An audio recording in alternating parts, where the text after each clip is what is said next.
Tačno kod one kuće.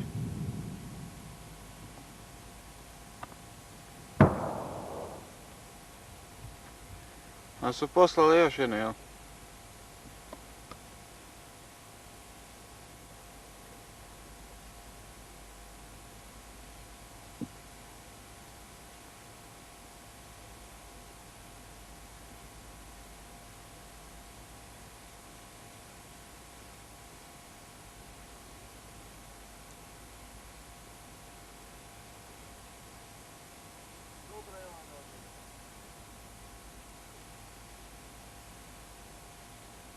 Ne, ponovo.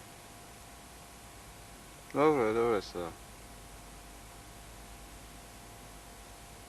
Neka je spusti malo.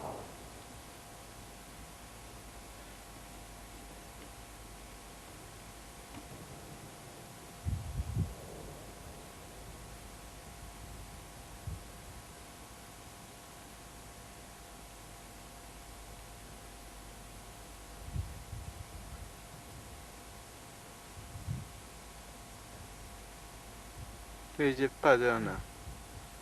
Ej. Dobro. Da će malo pomjerit naprijed.